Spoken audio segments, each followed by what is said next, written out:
आज का दिन एक ऐतिहासिक दिन है जेवर के लिए, गौतम बुद्ध नगर जनपद के लिए, पश्चिमी उत्तर प्रदेश के लिए और पूरे प्रदेश और देश के एविएशन सेक्टर के लिए। जब भारत की सबसे अधिक संभावनाओं वाले एक इंटरनेशनल एयरपोर्ट ने अपनी कॉमर्शियल फ्लाइट प्रारंभ की है, इसके पीछे प्रेरणा देश के यशस्वी प्रधानमंत्री श्री नरेंद्र मोदी जी की और इसमें योगदान आप सभी अन्नदाता किसानों का। मैं इसके लिए आप सभी को हृदय से धन्यवाद देता हूं और इस अवसर पर अभिनंदन भी करता हूं, खासतौर पर श्री धीरेन्द्र सिंह जी को, जिन्होंने इस कड़ी को जोड़ा। मुझे याद है जब हमारी कैबिनेट ने जेवर में इंटरनेशनल एयरपोर्ट के निर्माण के लिए प्रस्ताव पारित किया, तो मैंने गौतम बुद्ध नगर जनपद के जिलाधिकारी और अन्य अधिकारियों को एक समय सीमा दी कि भाई 100 डे के अंदर जमीन अधिग्रहण की कार्रवाई प्रारंभ हो जाए। 100 दिन पूरे हुए, वहां कोई कार्रवाई नहीं प्रारंभ हो पाई थी।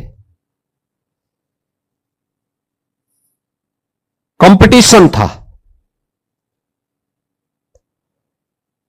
तो मैं वहां गया, मैंने बैठक ली, मैंने कहा क्या हुआ? उन्होंने कहा कोई प्रोग्रेस नहीं। और याद करिए तब मैं वहां गया था और मैंने वहां के अन्नदाता किसानों के साथ एक बैठक ली थी गौतम बुद्ध विश्वविद्यालय ग्रेटर नोएडा में। 100 के आसपास किसानों को मैंने बुलाया था और जब मैंने उनसे कहा कि भाई हमें एयरपोर्ट बनाना है, तो सचमुच वही मुझे सुनने को मिला था जो जयवीर सिंह जी ने यहां पे कही। मैंने उनके सामने प्रस्ताव रखा कि हम एयरपोर्ट बनाना चाहते हैं। सामने से मेरे सामने उत्तर आया कि हम जमीन नहीं देंगे। असमंजस की स्थिति थी। मैंने कहा हम लोग यहां पे विकास करना चाहते हैं। उन्होंने कहा लेकिन हम नहीं देंगे। मैंने कहा देखिए आपको 1 घंटे का समय दे रहा हूं,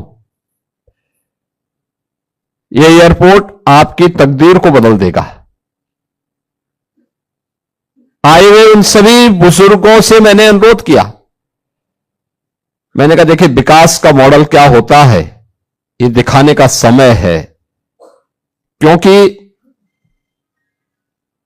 वक्त सबका आता है, बस कुछ बन जाते हैं और कुछ बिखर जाते हैं। अवसर का जो लाभ लेता है, सटीक लाभ लेता है,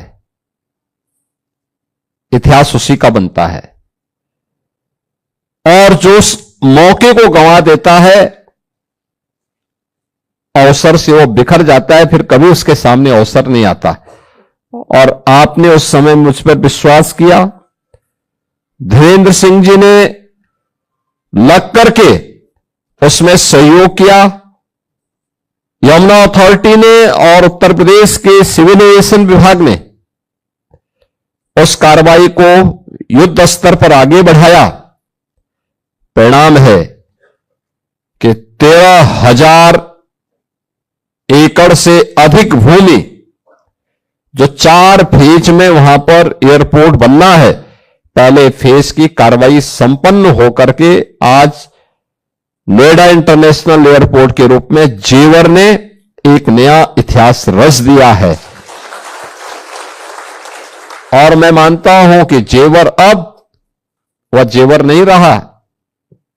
याद करिए ना, जुलाई 2017 में कैसी बीभत्स घटना घटित हुई थी। उससे पहले उसी क्षेत्र में मैं मानता हूं उत्तर प्रदेश के सबसे अधिक आपराधिक गतिविधियों का केंद्र बन गया था वो क्षेत्र। शाम होते ही आवागमन बंद, हर बेटी असुरक्षित,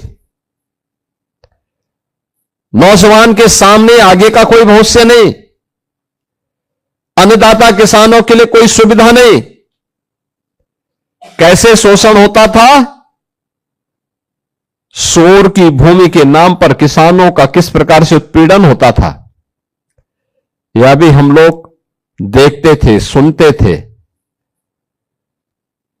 कोई साधन नहीं, सड़क नहीं, बिजली नहीं, स्वास्थ्य की सुविधा नहीं, स्कूल नहीं, रोजगार नहीं, गरीब के लिए कोई भी पहल नहीं। और उन स्थितियों में दिल्ली के नजदीक जेवर भी एक कस्बा था, एक गांव था। अब आप सोचो, आप दिल्ली को फेल करने जा रहे हैं। दुनिया का हर बड़ा व्यक्ति आज वहां आना चाहता है, हर बड़ा व्यक्ति वहां आना चाहता है।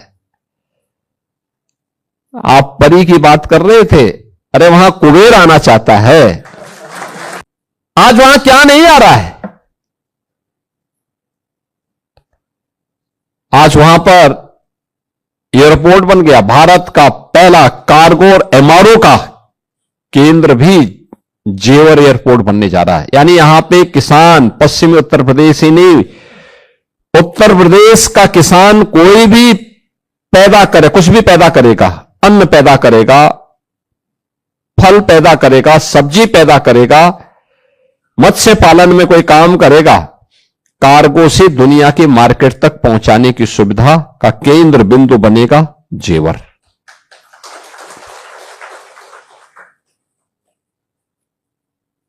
लोकल मार्केट में दाम कम मिलेगा, लेकिन वही दाम दुनिया के मार्केट में कई गुना मिलेगा।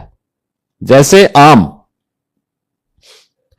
यहां के मार्केट में हम कितना भी बेचेंगे 50 रुपए तक पहुंचेगा, लेकिन वही आम जब दुनिया की मार्केट में पहुंचता है तो 800 रुपए से लेके 1000 रुपए किलो बिकता है वही आम।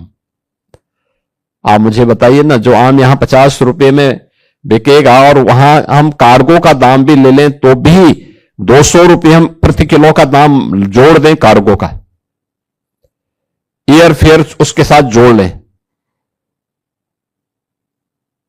तो भी तो किसान को 600 रुपए का लाभ हो रहा है। अब मुझे बताओ, जिस किसान को यहां पे 10 रुपए का लाभ प्रति किलो नहीं मिल पा रहा और उसको अगर 600 रुपए का लाभ मिल जाए तो धनी तो वही होगा ना। ऐसे ही अन्य उत्पाद में भी फूड प्रोसेसिंग की यूनिट लगेगी, सेमीकंडक्टर की यूनिट लग रही है, डाटा सेंटर स्थापित हो रहे हैं, फिल्म सिटी आ रही है, toy park, medical device park, apparel park और आईटी एंड इलेक्ट्रॉनिक्स की सिटी, वर्ल्ड क्लास सिटी। पहले पढ़ने के लिए देखो ना, एक बेटी पढ़ने के लिए अलीगढ़ मुस्लिम विश्वविद्यालय में मेडिकल की पढ़ाई करने के लिए गई। अब दुनिया की 5 बड़े प्रतिष्ठित विश्वविद्यालय जिनकी वर्ल्ड रैंकिंग है, वे इस क्षेत्र में आ रहे हैं, यहां आ रहे हैं अपना स्वयं का कैंपस स्थापित करने। आपने निर्णय लिया,